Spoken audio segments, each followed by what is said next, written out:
Então, essa segunda parte da aula, a primeira nós estudamos que o ministério só pode ser executado, o ministério aprovado, só pode ser executado debaixo do poder do Espírito Santo, debaixo do sobrenatural. E agora na parte B, na parte 2 dessa aula, nós vamos ver os ministérios que foram executados pelo Espírito Santo, à luz da Bíblia, ministérios que atuaram debaixo do poder do Espírito Santo. Primeiro, o evangelismo.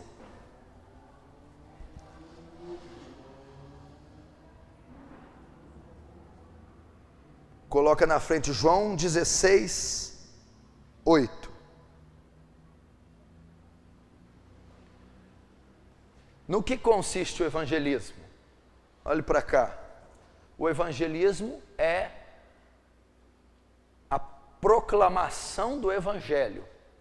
Marcos 16, 16. Portanto, ide e pregai o evangelho a toda criatura da terra. Esse é um dos ministérios, o ministério de evangelizar, o ministério de proclamar o evangelho. E todo mundo que proclama o evangelho, que evangeliza, espera o quê? Espera ganhar as almas, espera com que elas se convertam. Quando você prega alguém, evangeliza, anuncia a palavra, seja no trabalho, na escola, seja para um grupo, seja sobre um púlpito, seja pessoal, coletivo, seja para o vizinho, você o evangeliza.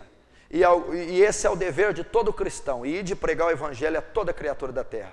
Mas há alguns que têm o chamado específico, chamado evangelístico, chamado para ganhar almas. Ou tem aqueles que querem, sentem esse desejo, mas não tem êxito, não obtém respostas, ficam frustrados por não conseguir ganhar.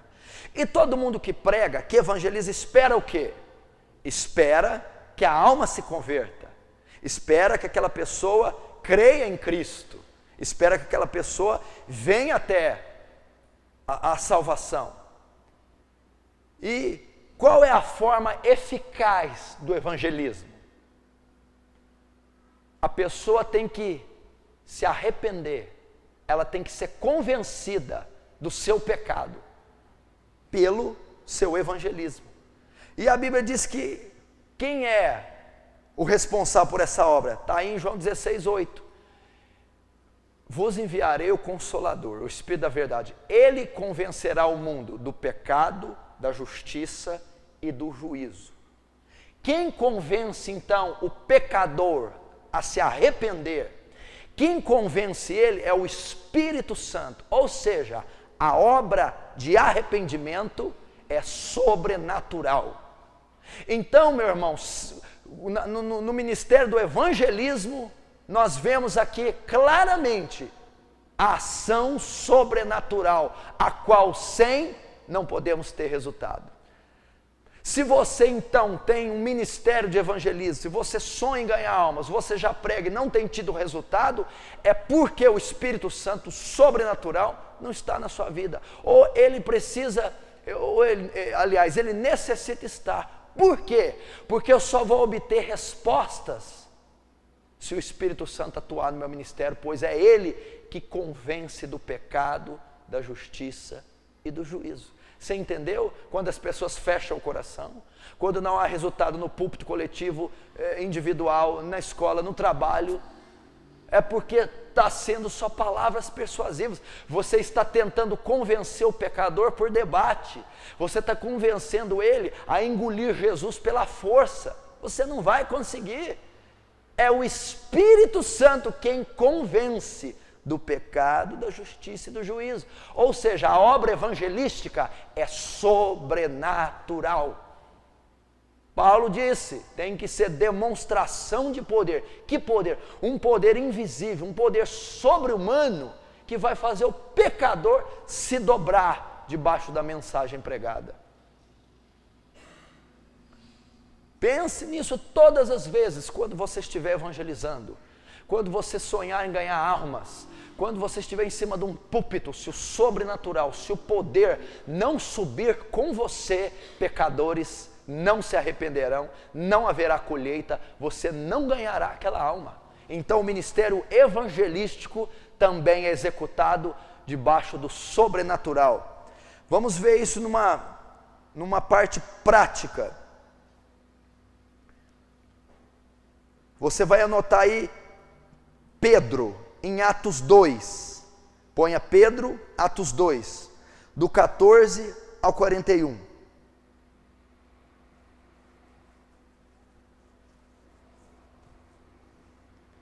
E você põe aí, evangelismo coletivo.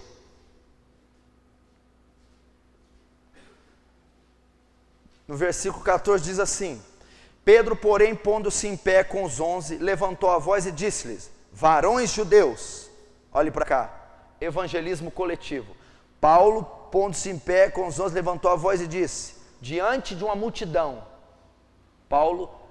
Pedro estava pregando, estava evangelizando, estava ministrando a palavra. Então, se você vê no versículo 14, pondo-se em pé com os 11, levantou a voz e disse-lhes, começou a pregar. Depois da pregação dele, o que ocorreu? Versículo 37, olhem lá. Ouvindo eles isto, compungiram-se o seu coração e perguntaram a Pedro e os demais apóstolos: que faremos, varões irmãos? Depois de terem ouvido, compungiram o coração, mexeu no coração, trouxe arrependimento, trouxe convicção. O sermão de Pedro trouxe lá, depois que ele pregou, teve efeito o evangelismo dele. Compungiram significa o quê? A ação de Pedro, debaixo do sobrenatural, trouxe uma reação na multidão, se constrangeram, foram tocados, mexeu com eles e perguntado: o que faremos? E agora? Ele pregou um sermão aqui cristocêntrico, se você ler, falou da morte, ressurreição, crucificação, ascensão de Jesus, dos pecados. Aquilo mexeu. Estava pregando um sermão vamos dizer, para ímpios. Estava pregando para pessoas que não eram cristãs ainda. Qual que foi o efeito? Compungir o coração. Depois, versículo 41. De sorte que foram batizados os que de bom grado receberam a sua palavra. E aquele dia agregaram-se quase 3.000 almas. Você acha que ele teve sucesso no evangelismo dele? 3.000 almas. Então Pedro, no evangelismo coletivo, pregou uma mensagem. Ao terminar, o coração deles foi constrangido e 3.000 almas se arrependeram do pecado, foram convencidas e se converteram. Pedro ganhou. Qual foi o êxito de Pedro? O que foi? O que deu esse resultado para Pedro?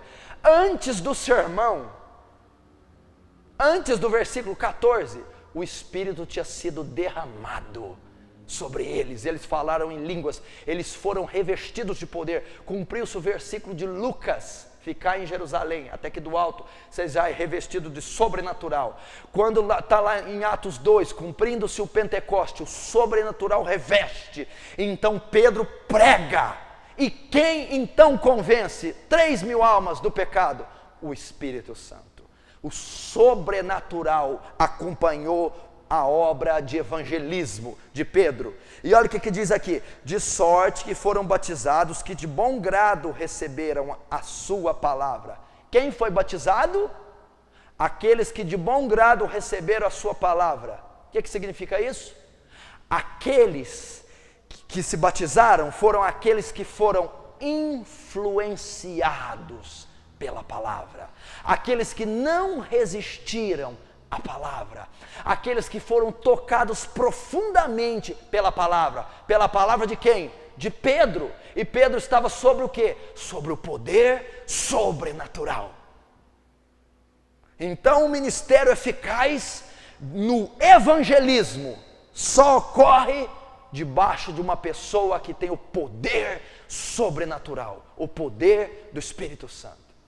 Note claramente aqui,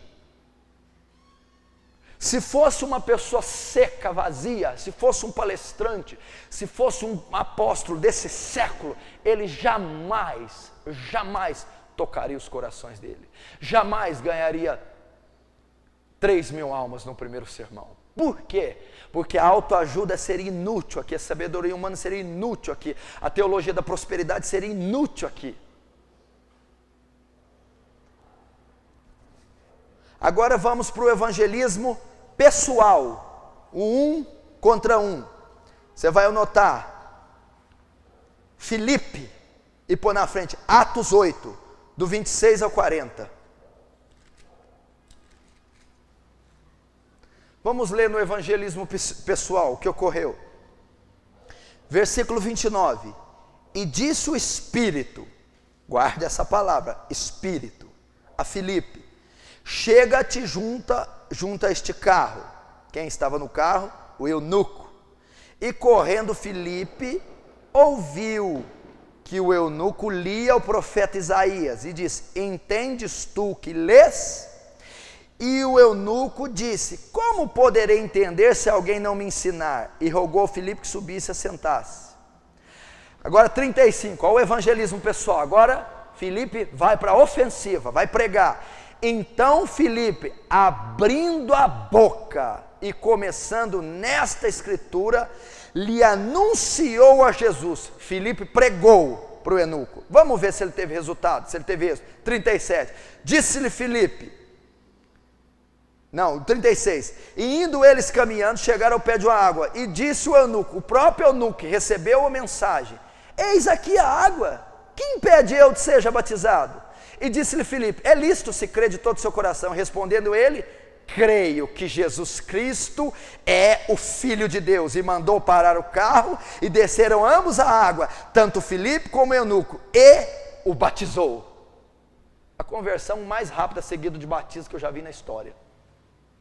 Estava evangelizando, durante o evangelismo viu uma água. Não, pode parar, me batiza. Me batiza. Você acha que ele teve resultado? Quantas pessoas nós já conseguimos evangelizar no mesmo dia e batizar no mesmo dia? Ei, igreja de Atos, nós estamos longe de você, viu? Ele não mandou, não foi Filipe. Ali a água, que impede eu de ser batizado?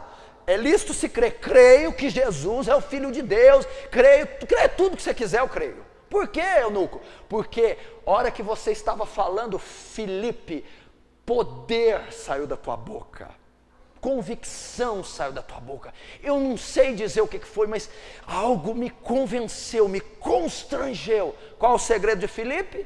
Filipe foi cheio do Espírito Santo primeiro, e a Bíblia diz: e disse o Espírito a Filipe. O Espírito estava sobre Filipe. Quem é o Espírito no contexto da aula? O sobrenatural estava sobre Filipe. E no versículo 35 diz: Filipe abrindo a boca. Aqui está a chave. Quando Filipe abriu a boca, o Espírito que disse: vai ao carro, falou por Filipe. Então o eunuco se convenceu. Evangelismo. Primeiro disse: vai até aquele carro, prega. E ele estava pregando, explicando sobre Isaías 53. Então aquele homem se converteu. Qual o segredo, igreja? Não foi porque ele fez um seminário de 8 anos, porque os padres estudam 8 anos em seminários e não tem poder algum, e não convencem ninguém de nada, e não sabem de nada, e passam 8 anos da sua vida num seminário. Quanto mais cardeais, quanto mais arcebispos, tem uma graduação muitíssimo maior, mas não tem efeito nenhum. Não é isso que está em questão aqui, e também não estou fazendo apologia à falta de estudo. Todo obreiro deve ter conhecimento profundíssimo das Escrituras, mas não é isso. Por isso os tradicionais fracassam. É como a composição de Elias. Elias, antes de enfrentar os profetas de Baal, disse a viúva: o que tens? Farinha e óleo. Ele falou, junta as duas, me faz um bolo. Ele comeu, massacrou os 450 profetas de Baal. Farinha, a palavra. Óleo, o Espírito Santo. Os tradicionais têm farinha, mas não tem óleo. O que é o óleo? Sobrenatural. O poder. Os pentecostais têm muito óleo? Não, não tem farinha nem tem óleo. Porque aquilo não é óleo, aquilo não é poder de Deus. Porque o poder de Deus também não vem sem o conhecimento. E é isso que está faltando. Muita intelectualidade sem poder, sem sobrenatural, não vai resolver. Então qual foi a eficácia de Filipe? O Espírito disse a Filipe, chega-te e ajunta-te a esse carro. E eu posso dizer isso para você, porque um dia eu estava no ginásio, onde eu trabalhava no basquete, foi algo parecido com isso aqui. Eu trabalhava lá, estava em cima, estava treinando um grupo de jovens, e o Espírito disse a mim, a um jovem, aquele ali é o próximo que você vai ganhar, vai, desce e pregue a ele. Então eu desci e preguei a ele, e passado uma semana, ele se arrependeu dos pecados, ele se converteu, ele abriu o coração, e era uma pessoa impossível de se converter, impossível esse atleta, porque era modelo, era perverso, bonito, jogava na seleção, todos os quesitos de um ímpio, mas ele pelo Espírito, pelo sobrenatural, recebeu a Jesus. Então eu vou à casa dele, à república dele, prego um dia até as 4 da manhã, outro dia até as 3 da manhã, então eu o convido para receber a Jesus, eu prego a ele o arrependimento dos pecados, ele então abre o coração, então recebe a Jesus, o Espírito de Deus vem sobre esse jovem, então ele ali se converte, ali recebe. Por quê? Porque o Espírito fez semelhantemente, é o Espírito que convence, é o sobrenatural no evangelismo pessoal. Assim foi com eunuco, ao ponto dele se batizar. Então, o sobrenatural no evangelismo. Primeiro, no coletivo, Pedro. Deus reveste a Pedro de poder em Atos 2, no Pentecostes. No versículo 14, Pedro levanta para pregar. Quando ele levanta, a multidão se constrange por poder emanado. Aí você vê o êxito dos que pregaram para as massas. Como que eles conseguiam ter resultado, né? Como que Leonard Ravenhill, John Wesley, Jonathan Edwards, como que Billy Graham, como que esses homens conseguiam conter, conseguiam tomar a atenção de uma multidão e fazer com que houvesse um constrangimento sobrenatural, o sobrenatural. E depois o resultado, 3.000 almas saíram das trevas, porque Pedro estava cheio do Espírito Santo. No evangelismo, primeiro então, o evangelismo coletivo, segundo, o evangelismo pessoal, agora terceiro ministério, a pregação da palavra, o ministério da pregação, a pregação no púlpito, a pregação dos sermãos.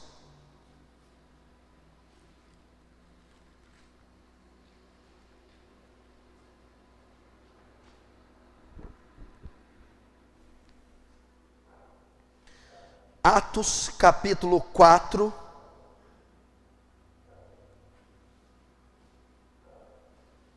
no versículo 8 ao 31.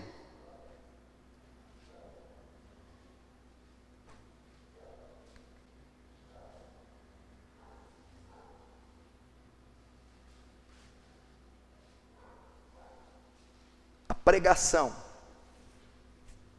Atos 4, no versículo 9 diz assim, Atos 4, 9, vamos ler. Visto que hoje, Pedro dizendo, visto que hoje somos interrogados acerca do benefício feito a um homem enfermo e do modo como foi curado, seja conhecido de vós todos de vós todos e de todo o povo de Israel, que em nome de Jesus Cristo Nazareno, aquele a quem vós crucificastes e a quem Deus ressuscitou dos mortos, em nome desse é que estes são diante de vós. Versículo 11, ele é a pedra que foi rejeitada por vós, por vós, os edificadores, a qual foi posto por cabeça de esquina. Pedro está pregando.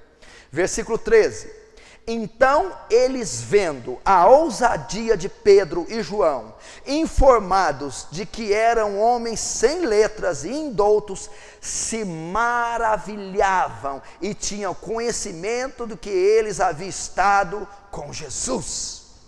Até aí. Pedro pregou no sinédrio. Aqui é a pregação num púlpito, no sinédrio, no conselho, para a gente já letrada, judeus, conhecedores da lei. Ele estava numa congregação, pregando. Quando ele terminou de pregar, e eu cortei aqui, mas ele vai pregar do nome de Jesus, ele termina e eles vão dar o veredito da pregação de Pedro, se ela foi boa, se ela teve impacto sobre ele. Vamos ver se o ministério da palavra de Pedro foi aprovado. Versículo 3 diz assim, e então eles, vendo a ousadia que Pedro e João pregavam, informados que eram homens sem letras, indoutos, se maravilharam, ficaram estupefatos, foram constrangidos, foram tocados. Foi uma palavra espetacular. Se maravilharam. Qual que foi o êxito? Versículo 8. Então Pedro, cheio do Espírito Santo, lhes disse, principais do povo e vós anciãos.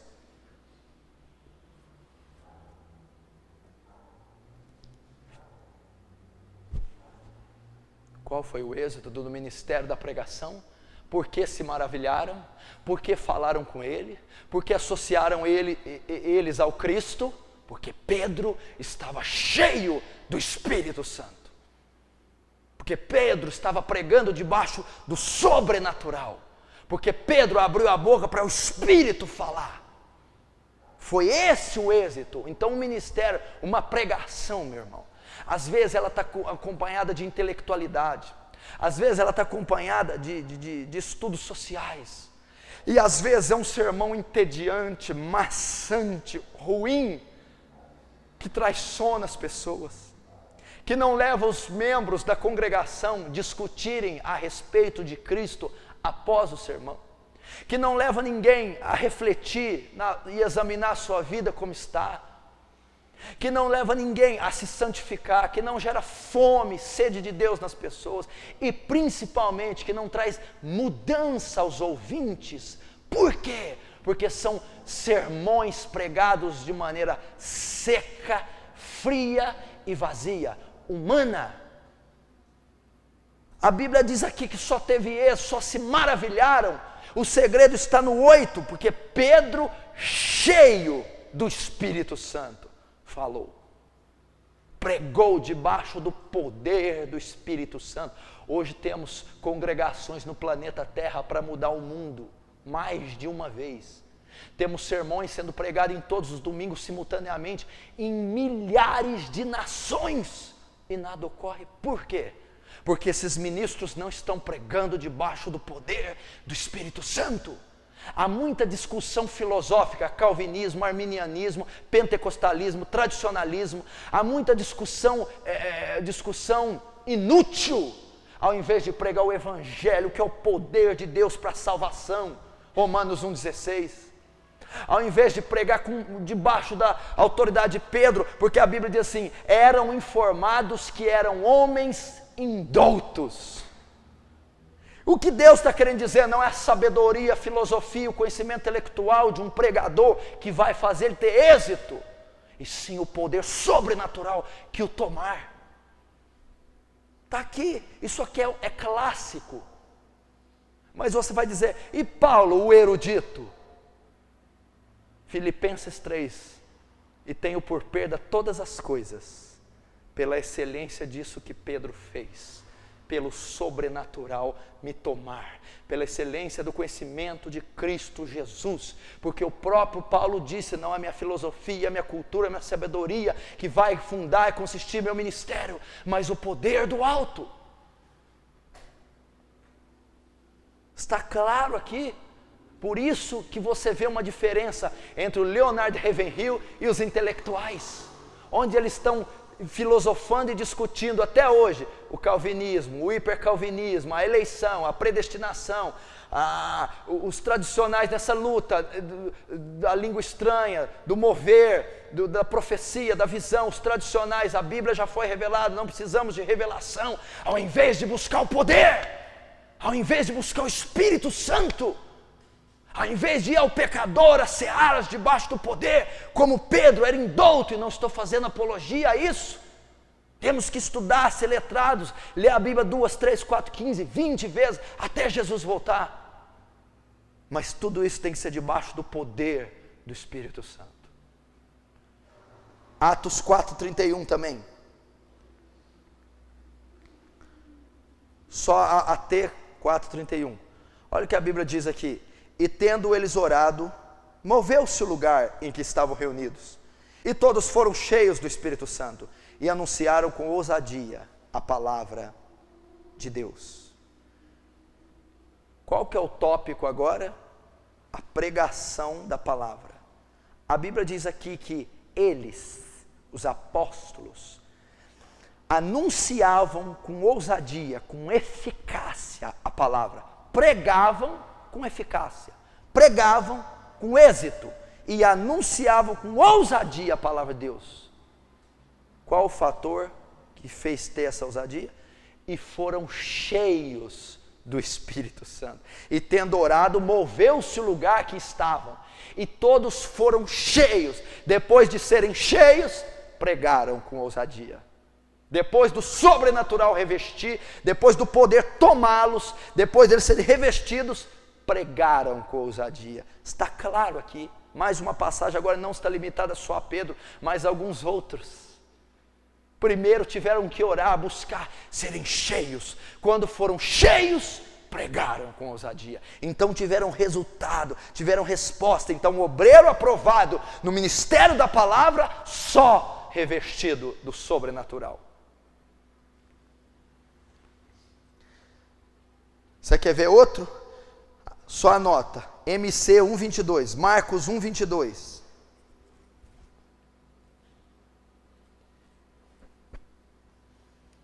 Põe na frente, Jesus.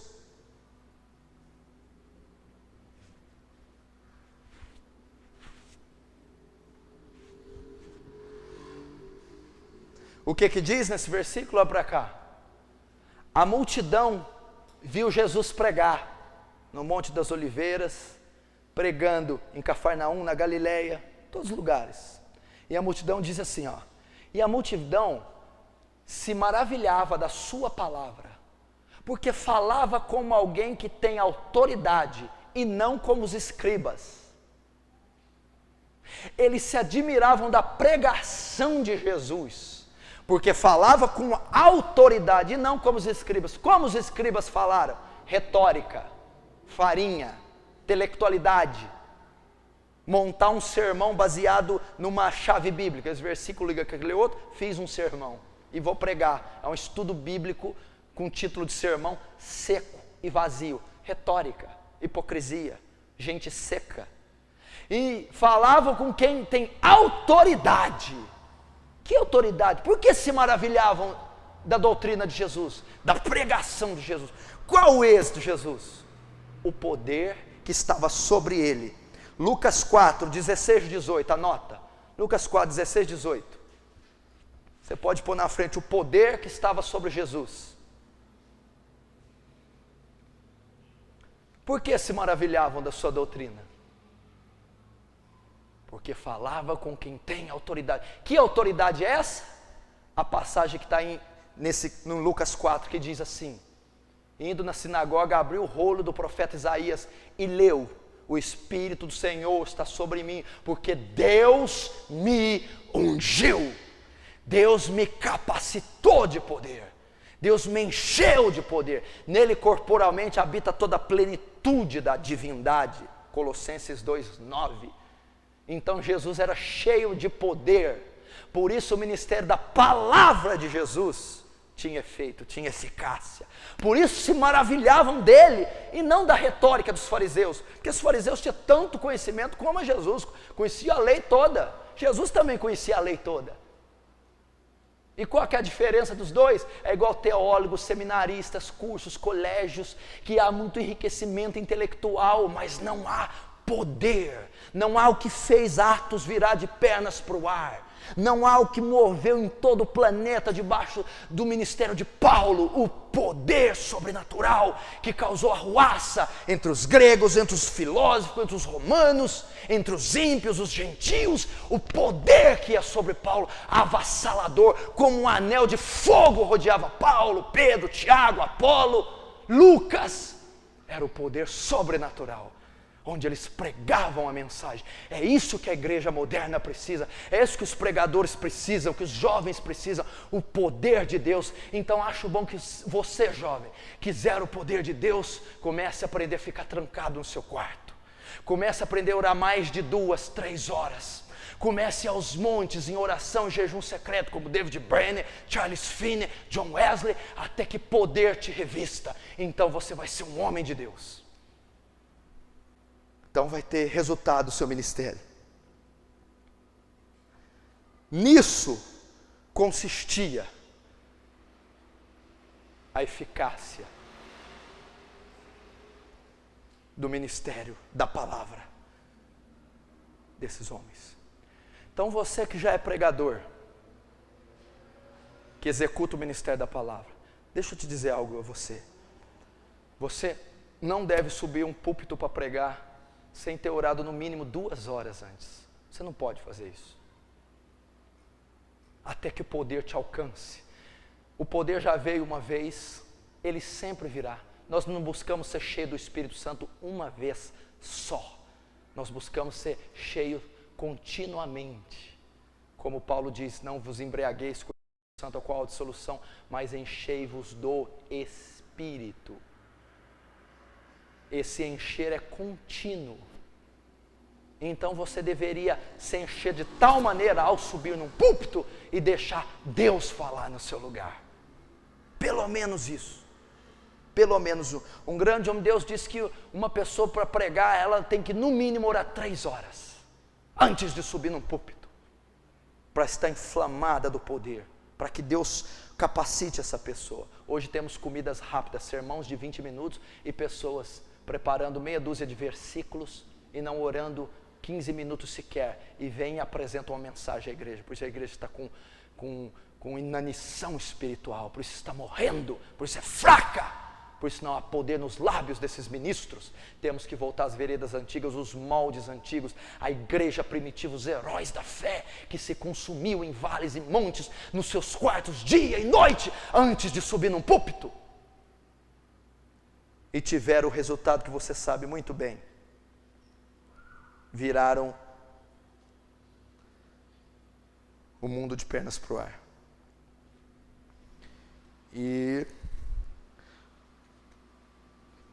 agora o ministério do ensino. Ministério do ensino, ensinar, licionar, escola bíblica, teologia, ensino bíblico.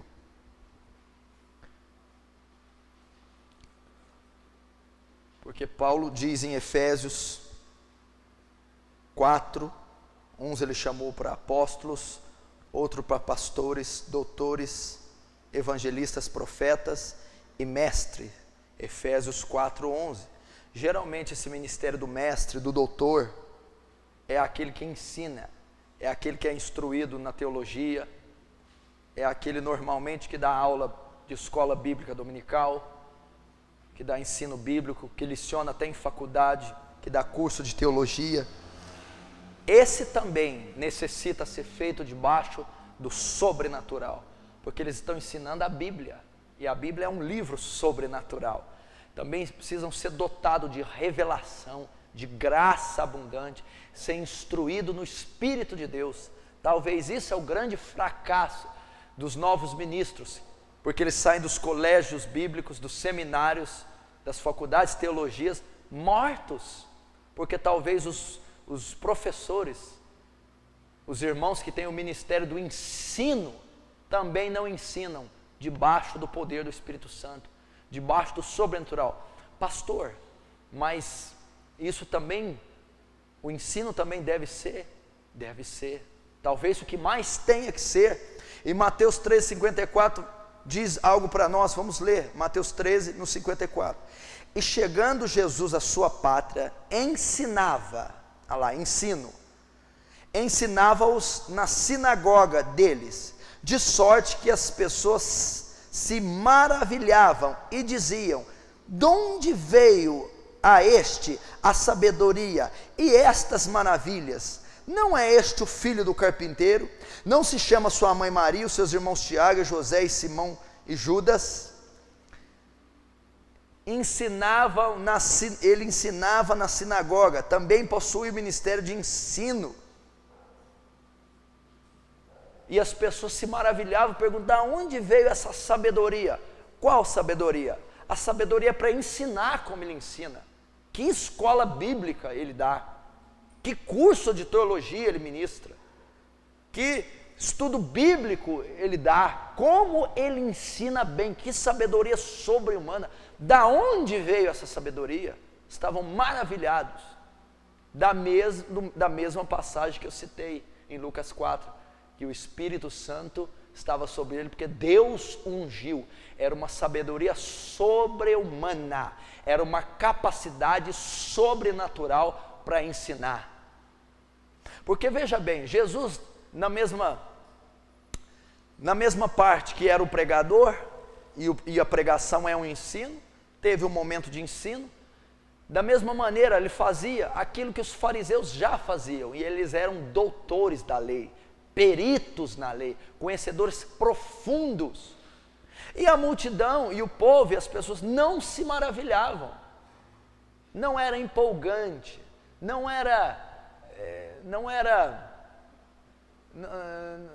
tinha proveito, não tinha resultado, não absorviam bem, não era bom o ensino dos fariseus, era maçante, era entediante, era seco, era frio, e Jesus ensinava praticamente as mesmas coisas, e se maravilhavam, e até perguntava de onde veio o modo como ele ensina, o modo como ele manifesta a palavra, como ele interpreta, como ele leciona, como ele aplica, a maneira, o jeito, ele é profundo, sobrenatural. Era o Espírito que revestia Jesus. Então também para o ministério de ensino, para ter eficácia, para não formarmos uma teologia seca, vazia, acadêmica, intelectual, fria, precisamos também do sobrenatural sobre a nossa vida, a vida daqueles que têm o ministério de ensino, aos professores de escola bíblica, aos teólogos, aos seminaristas. Tem que haver, eu tenho que lecionar e ensinar da mesma maneira que Jesus ensinava, fazer com que as pessoas se maravilhem, se interessem pelo estudo, interajam com o estudo, conheçam, identifiquem, entendam, absorvam, recebam, fazer com que o estudo tenha vida, tenha propósito, tenha harmonia, tenha efeito. Não posso ensinar algo baseado só em letra, em retórica. Tem que estar debaixo do poder do Espírito Santo. E isso talvez seja o grande câncer da igreja mundial, porque na verdade a igreja, a população, a contingência, a membresia, ela apenas reflete a sua liderança. Então muito do que a gente tem notado então o declínio do cristianismo, o esfriamento, a descaracterização, enfim, a morte total realmente do cristianismo, da membresia. E a grande porcentagem desse declínio é dada à liderança, A igreja reflete o seu púlpito, a igreja reflete o seu altar, a igreja reflete o seu líder. Então, na maioria dos casos, se uma igreja é morta, o seu altar é morto. Se a igreja é fria, o altar é frio. Se a igreja é corrupta, o altar é corrupto, na maioria das vezes. E por quê? Porque esses líderes saem de uma formação deficiente, ou são sem formação, como os da maioria das igrejas neopentecostais, comunidades, sem formação, ou uma formação deficiente, né? É aquela, a mediana, ele é mais ou menos formado, ou uma formação sem o sobrenatural, uma formação seca e vazia, compõe a liderança.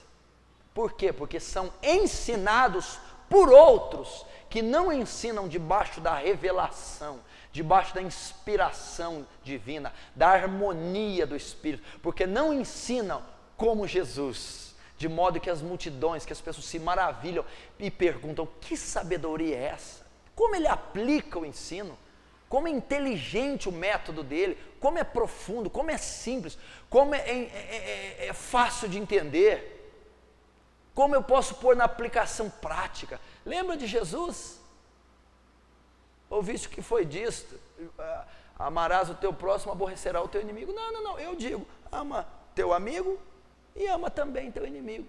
Ama quem te odeia. Fácil de entender. Se te pedir a túnica, dá também a capa. Se obrigar a caminhar 1 milha, vai com ele 2. Seja generoso, dê mais. Prático, claro, profundo, ao ponto das pessoas se maravilharem. Porque o Espírito estava sobre ele, porque Deus ungiu. Também o sobrenatural no ensino.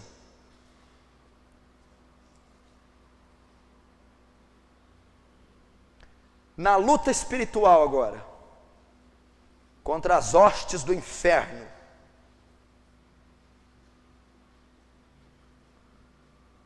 o sobrenatural também na luta espiritual. Põe à frente Efésios 6:12.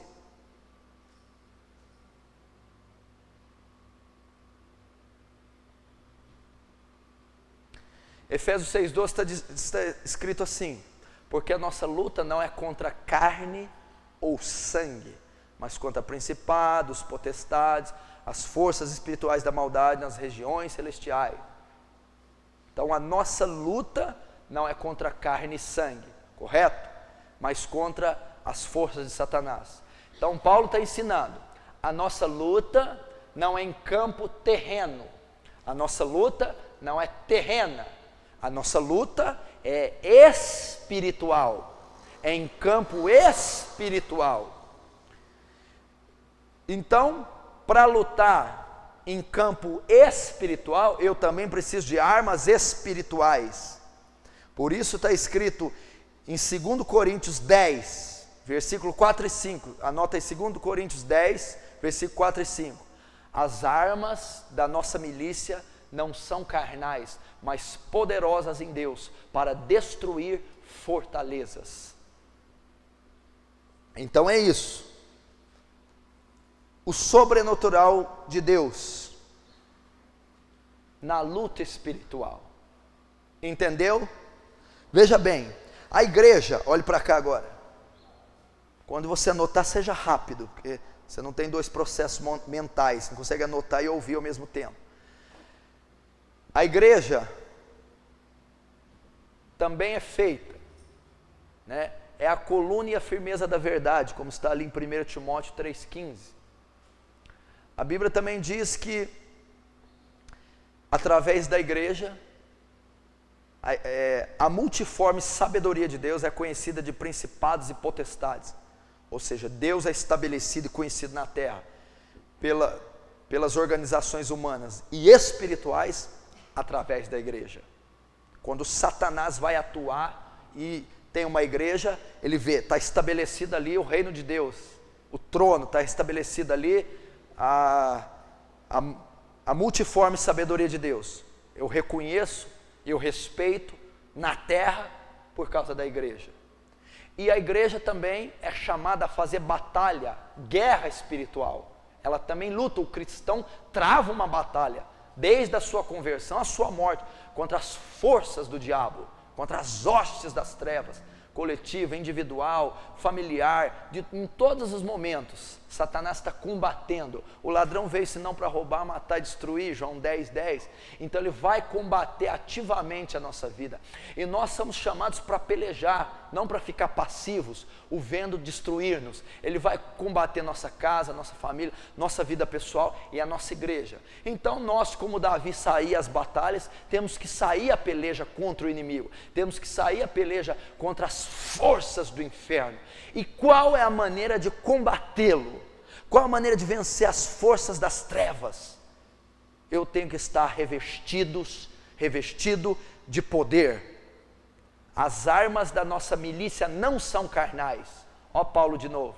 A maneira de combater o diabo não é natural. A maneira de combater o diabo não é com filosofia, sabedoria humana, mas está revestido de poder, mas poderosas em Deus, para destruir fortalezas. E o próprio Paulo ensina isso na carta aos Efésios, no capítulo 6, no versículo 10, você anota rápido, 6:10. Efésios 6:10. Ele diz isso, quando diz assim: no demais, irmãos meus, fortalecei-vos no Senhor e na força do seu poder. Por que Paulo fala isso? Ele diz assim, irmãos meus, fortalecei-vos no Senhor e na força do seu poder. Obreiros, sejam poderosos. Obreiros, revistam-se do sobrenatural. Obreiros, revistam-se do poder sobre-humano. Obreiros, revistam-se do poder espiritual. No demais, irmãos meus, fortalecei-vos no Senhor e na força do seu poder. Para que, Paulo, eu tenho que revestir de poder? Para que eu tenho que consistir em demonstração do Espírito de poder? Para que eu tenho que me revestir do sobrenatural? Nos demais, irmãos meus, fortalecei-vos no Senhor e na força do seu poder, para que possais resistir às astutas ciladas do diabo. Aí ele completa, porque não temos que lutar com carne ou sangue. Ou seja, revistam-se de poder sobrenatural para enfrentar forças sobrenaturais. É isso que Paulo está falando.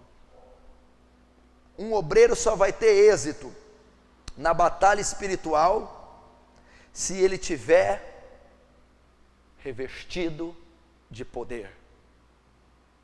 E às vezes não temos vitória, por quê? Porque a nossa oração no combate contra o inferno tem que estar revestida de poder. Os nossos votos, a nossa investida contra o inferno tem que estar revestida de poder para ele ser vencido. Não vamos vencer com táticas, do Antigo Testamento. Atos proféticos,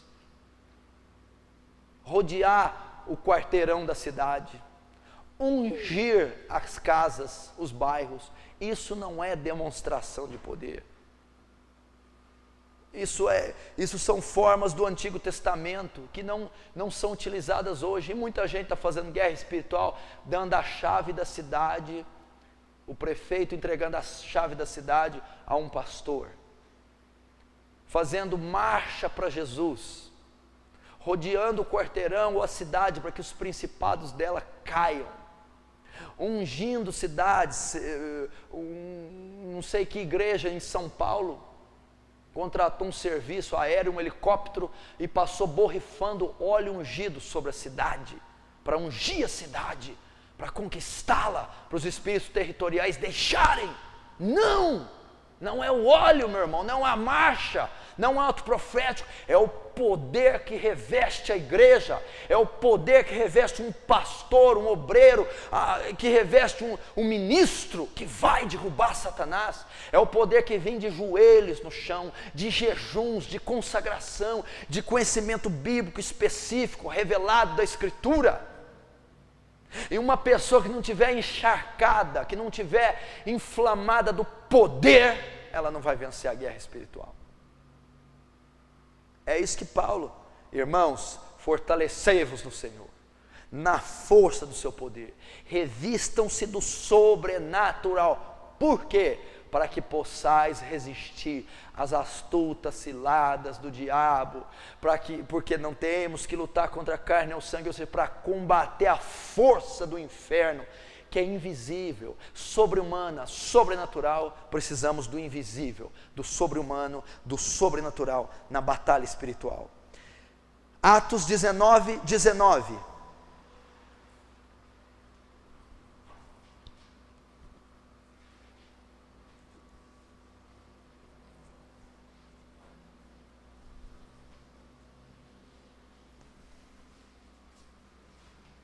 Não é para abrir não, só para anotar.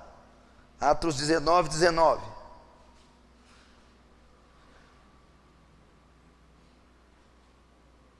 É a passagem que eu tanto cito aqui, do endemoniado e os 7 filhos do sacerdote Cefas. Olha só, vamos tentar entender essa passagem. Viram um homem endemoniado e disse para o demônio, os 7 filhos, um disse para ele, demônio, nós te conjuramos no nome de Jesus que Paulo prega. Demônio, nós te ordenamos sair, nós te expulsamos no nome do Jesus que Paulo prega. O demônio se vira para eles e diz assim, Jesus eu conheço, Paulo eu sei quem é, e vós, quem sois? Eles estavam ali, de certa maneira, travando uma batalha, uma luta espiritual contra o demônio, e eles perderam a luta, que o final do versículo diz assim, o demônio terminando de falar isso, dá uma surra no 7, e alguns deles saem nus, envergonhados, humilhados. Eles perderam a batalha. Por que eles perderam a batalha? Porque eles não estavam revestidos de poder. Que poder era esse? Poder invisível, sobrenatural. Eles tinham poder visível, humano, intelectual. Como? Porque eles disseram para o demônio, demônio, nós te conjuramos no nome que Jesus, pelo nome de Jesus que Paulo prega. Eles viram Paulo fazer o método, em nome de Jesus sai. Eles copiaram, fizeram igualzinho. Nós te mandamos sair no nome do Jesus que Paulo prega, assim como ele fez. Então eles tinham intelecto, eles tinham conhecimento, eles tinham o método, só que o demônio disse, tudo bem, esse Paulo que você falou, conheço, sei quem é, Jesus eu conheço, só que vocês não. Por quê? Porque vocês têm poder humano, sabedoria, método, agora vocês não têm o sobre-humano, porque o sobre-humano é de Jesus, conheço, é de Paulo, também conheço, mas não é de vocês, porque eu não conheço.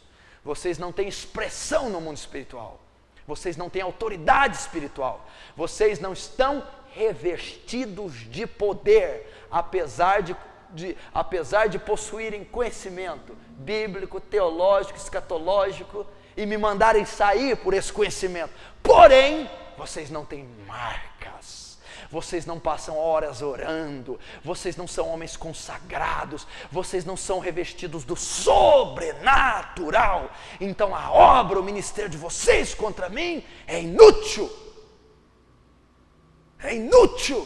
por isso que eu digo mais uma vez, essas formas judaizantes da igreja, atos proféticos, intelectualidade, farinha, seminário, é inútil contra o inferno, se não houver demonstração de poder, se o ministro não for cheio do Espírito Santo, se ele não tiver poder sobre a vida dele, porque eles até tinham o conhecimento, mas não tinham o sobrenatural.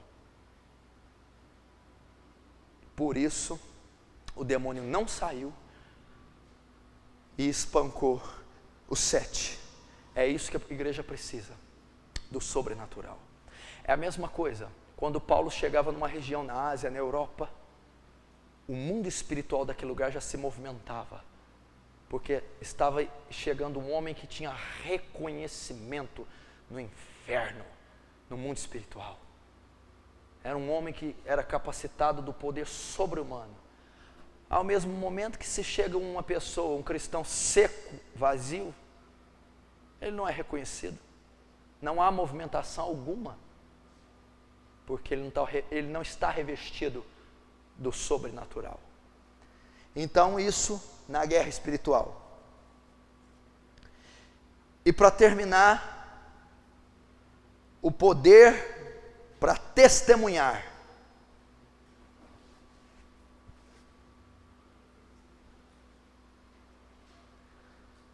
E davam com...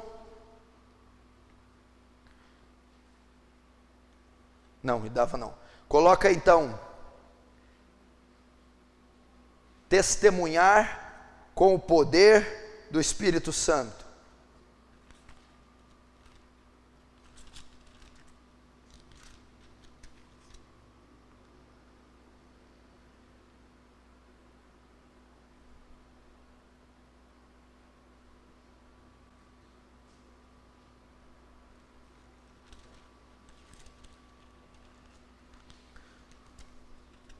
Só corrigindo aí, o Atos 19:19 é Atos 19:13. O versículo é o 13, dos 7 filhos do sacerdote Cefas. Atos 19:13. Não vai anotar referência errada não. Agora, o último tópico, dar testemunho com o poder do Espírito Santo. Atos 4:33.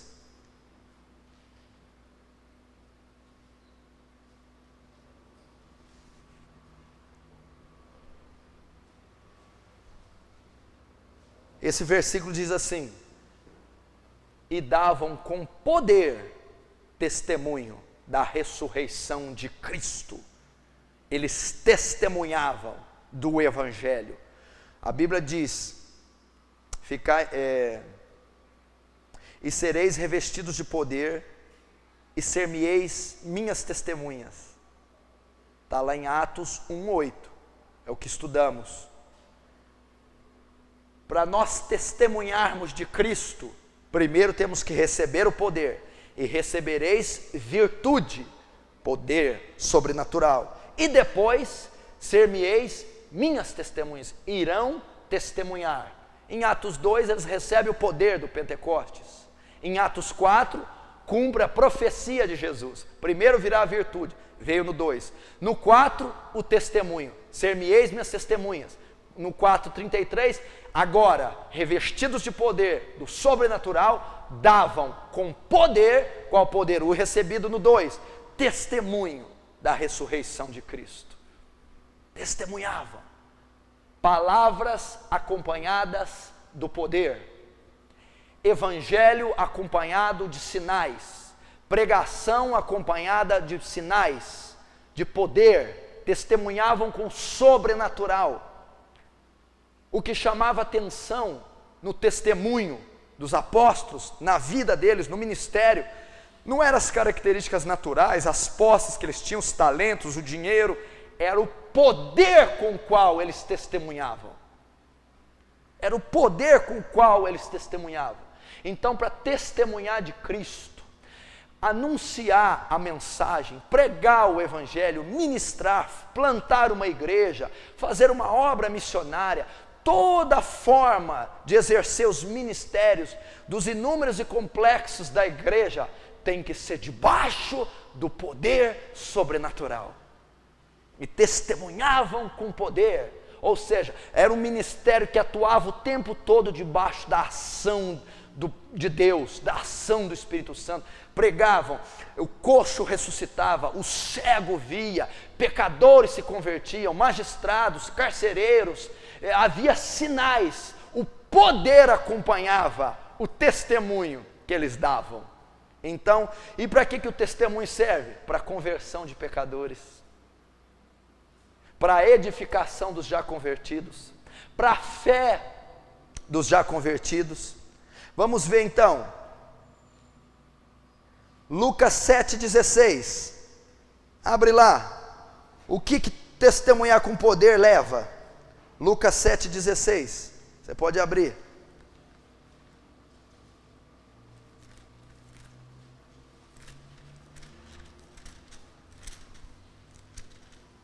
diz assim: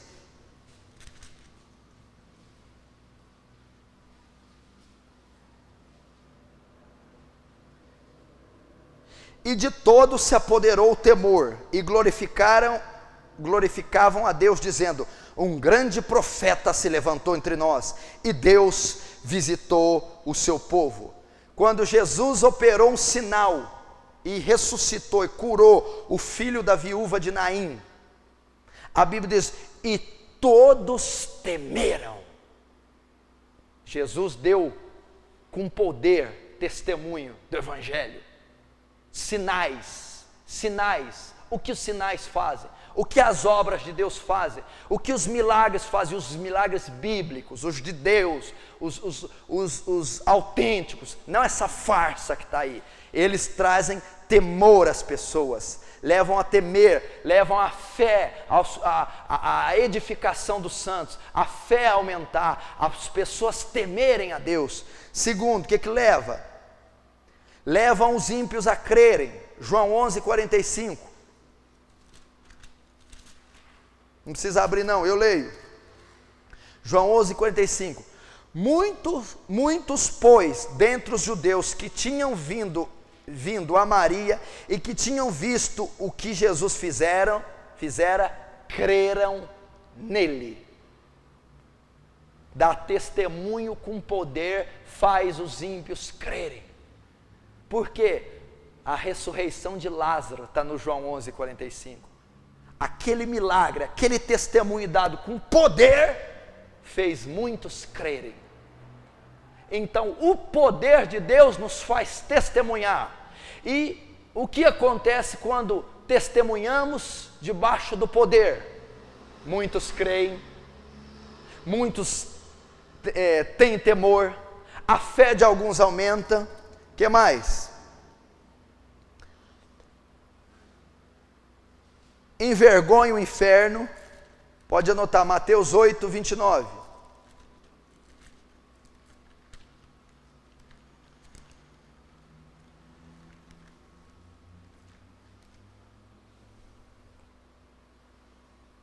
E chegando à outra margem da província, 2 demoniados saíram ao encontro, e eis que, prostrando, disseram: que temos nós contigo, Jesus, Filho de Deus? Vieste aqui nos atormentar antes do tempo? Então eles expulsam. Jesus diz: qual o seu nome, legião? Sai dele! E expulsa aqueles demônios, e eles vão à manada dos porcos. Testemunhou o poder de Deus para expulsar demônios, o poder de Deus para envergonhar o inferno. Imagina, está estabelecido ali os dois reinos: o reino da luz através de Jesus, e o reino das trevas, ambos na terra pelos demônios. Há um confronto ali, e os demônios, pelo poder de Jesus, a qual ele testemunhou, se humilharam, saíram do homem, foram expulsos. Então o nome de Deus foi glorificado, o inferno é envergonhado através do poder. O poder de Deus sobre nós, sobrenatural, meu irmão, glorifica a Deus e envergonha Satanás. Então você pode anotar aí: leva ao temor, Lucas 7,16, leva aos ímpios crerem, João 11,45, e envergonha o inferno, Mateus 8,29.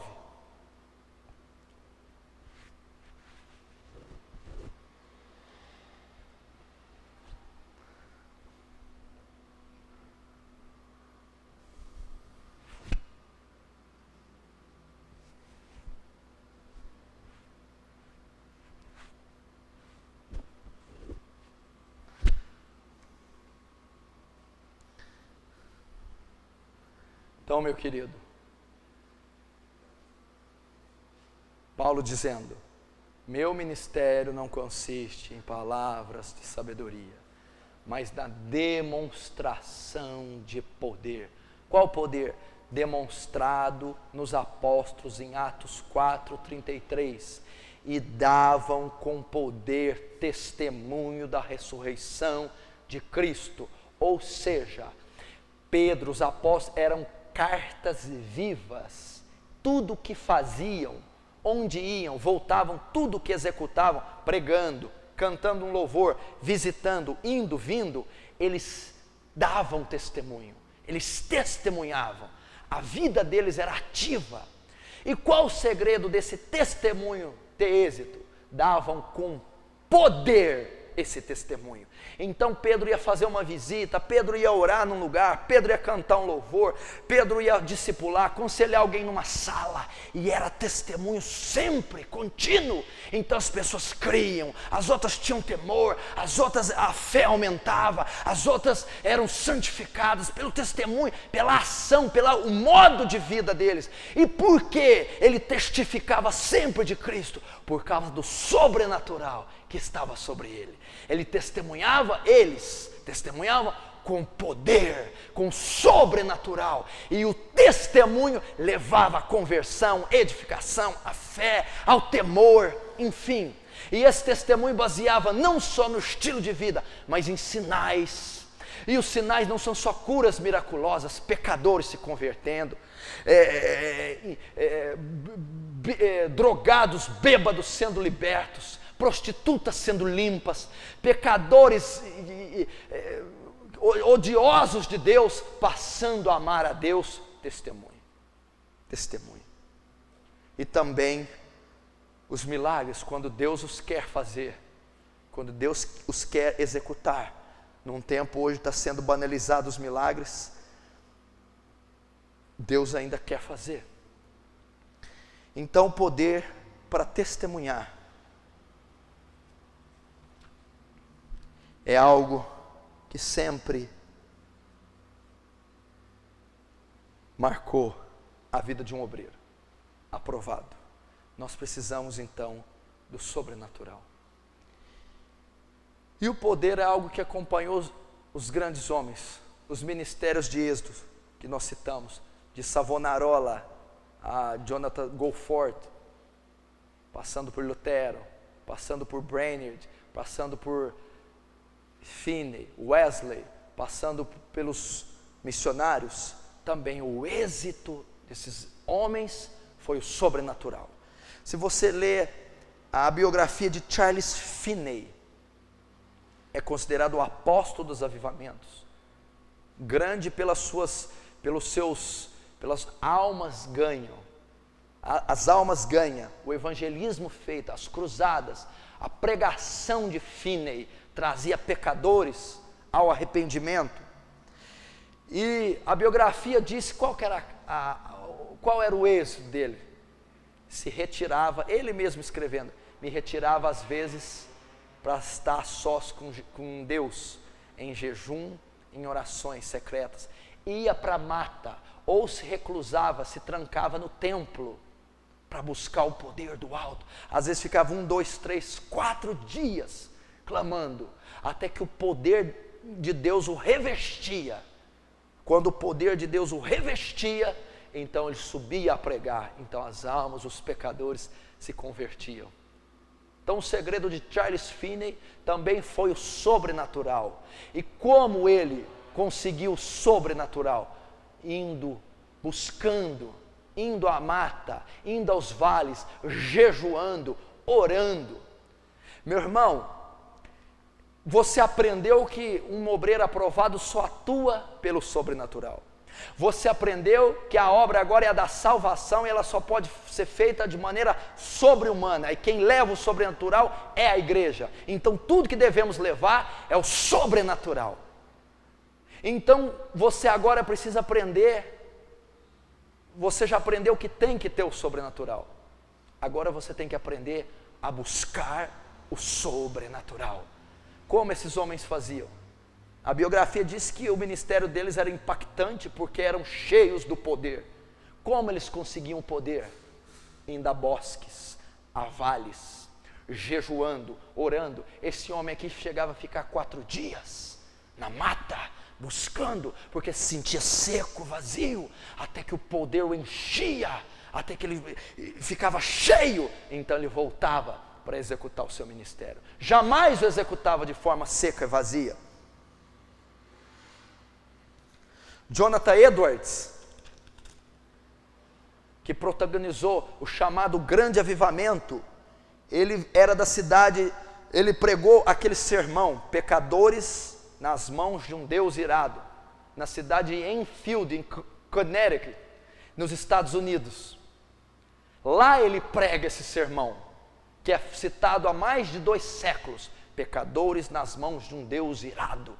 As pessoas se agarravam nas cadeiras achando que iam ser engolidas pelo inferno. E ele dizia: aqui está a ira de Deus, vocês estão um passo do inferno, o que impede vocês de cair lá? Só o bel prazer de Deus. Então alguém correu até a plataforma e disse: Sr. Edwards, por favor pare, de tanto poder que emanou daquele sermão. Qual que era o segredo desse homem? A biografia conta que antes de pregar esse sermão, 3 noites e 3 dias, ele não comia nem dormia. Ele primeiro foi buscar o poder do céu, ele foi buscar o sobrenatural, ele foi buscar o poder do alto, e quando o poder veio a ele, então ele sobe na plataforma e prega. Então você também tem que buscar. Como que se busca? Oração, jejum, vigília, sangue nos joelhos, é a única maneira. Dwight Lyman Moody, o célebre pregador, o evangelista, que começou com as escolas dominical, que pregava e ganhava multidões. Qual o segredo? Passou muito tempo da vida orando para ser cheio do Espírito Santo. O poder que revestia Moody dava a ele a condição de atrair pecadores para Jesus. Mas como Moody recebeu esse poder?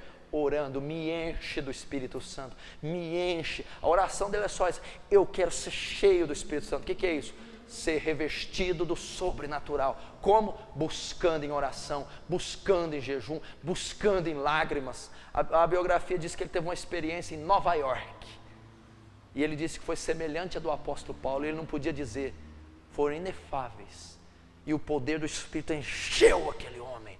Ele disse: agora eu não prego outras coisas, eu prego as mesmas, mas de um jeito diferente, e muito mais pessoas se arrependem quando eu prego. Poder. Como ele fez? Buscou o poder, clamou pelo poder. David Brainerd, o missionário dos índios silvícolas dos Estados Unidos, a biografia conta que ele estava orando na mata e veio os índios silvícolas para o matarem. Armaram uma cilada para matar, vamos matar. Quando cercaram ele, for matar, encontraram esse homem gemendo, orando. Os índios ficaram espantados, foram embora. Depois, no outro dia, ele encontra eles novamente e prega a eles acerca de Isaías 53. E com lágrimas dos olhos, alguns deles se convertem. Qual o segredo? Estava no mato, agonizando, clamando o poder do alto. Eram índios silvícolas, canibais, assassinos. Estava lá um branco, era só matar. Quando eles chegaram em volta, o homem estava agonizando e orando. Por que não mataram? Porque o sobrenatural estava envolvendo David Brainerd. Porque o poder estava naquele lugar e aqueles índios não conseguiram chegar sobre ele. E no outro dia, quando ele prega, aqueles assassinos se rendem ao sermão do homem. Porque passava no vale orava. John Wesley, sabe qual o título que John Wesley tinha? O mesmo que está em Zacarias 3:2. Não é este o tição tirado do fogo? O tição tirado, uma brasa tirada do fogo, ela está incandescente. Diziam acerca de John Wesley, do versículo de Zacarias 3:2. John Wesley era um homem, um pastor normal, prega 100 vezes por ano. 100 vezes, um ano. John Wesley pregava 750 vezes por ano. Durante 58 anos ele fez isso. 100 vezes por ano um pastor normal prega. John Wesley pregava 750 vezes. Qual o êxito? O tição que foi tirado do fogo. Quando você tira uma brasa do fogo, ele sai incandescente. Mas espera aí, o tição para sair do fogo, primeiro ele teve que entrar no fogo. Correto? Era o que o Wesley fazia, orava. Ele diz que na biografia, às 3 horas da manhã, ele, Whitefield e Charles Wesley, o irmão dele, foram fazer uma vigília de oração, e às 3 da manhã foi visitado pelo poder, foi tão cheio que nunca mais foi o mesmo depois desse dia. Como ele fez para buscar? Como ele fez para receber? As madrugadas orando. Busque, meu irmão, busque o poder do alto. E isso então marcou os ministérios desses homens, o poder sobrenatural. Se você ler o livro Heróis da Fé, a maioria dos homens que estão lá são todos PhDs, mas não é isso que o livro mostra. O livro, as biografias não quiseram exaltar essa parte acadêmica, e sim a consagração, a busca, o teor espiritual de cada homem, porque foi isso que marcou o ministério de cada um deles. Então nós precisamos ser tições tirados do fogo, mas primeiro nós temos que ir ao fogo, nós temos que ficar lá no fogo, até nós nos encandecermos, até nós ficarmos vermelhos, fumegantes, e depois sermos tirados de lá. Então vamos produzir avivamento, conversão, vamos produzir salvação, mas primeiro temos que ir ao fogo, buscar. Então, para terminar, Jesus disse então: ficai em Jerusalém, até que do alto sejais revestidos de poder. E depois em Mateus 7, 7, pode anotar aí, Mateus 7, 7, Mateus capítulo 7, do versículo 7 ao 11.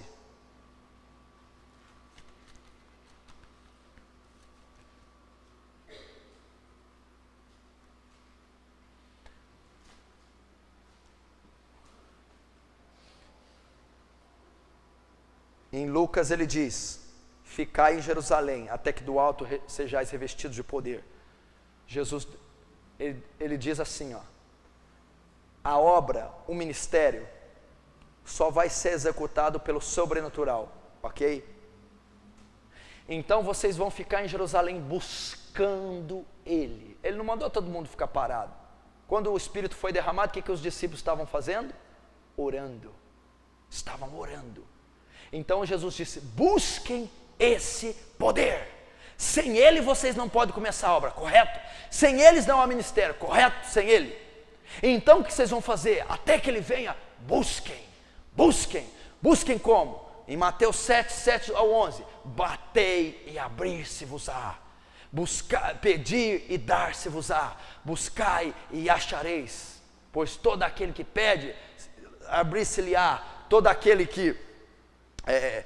que bate, abrir-se-lhe-á. Todo aquele que pede, dar-se-lhe-á. E todo aquele que busca, encontrará. Então o que ele está dizendo? Batei, pedi e buscai o poder do alto. Batei, meu irmão, bate, pedi, ele disse. Então pede, busca.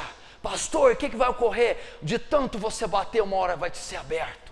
De tanto você pedir, uma hora vai te ser dado. E de tanto procurar em oração, você vai encontrar o poder sobrenatural. Busca. Como que se busca? Com oração, com vigília, com jejum. A biografia fala que Jonathan Edwards era um homem de rosto magro, fino, de tanto orar e jejuar. Por isso tinha poder, buscava. Ele era um homem quase 2 metros de altura, o rosto fino e magro, de tanto orar e jejuar. E Jesus manda: fica aí, orando, buscando esse poder. Como? Batendo, pedindo, buscando. Porque eu prometi que os que batem vão ser abertos a eles. Os que pedem vão ser dados a eles. E os que buscam encontrarão. E quando nós encontrarmos, quando o poder do alto nos revestir, então seremos obreiros aprovados. Amém? Vamos ficar de pé então.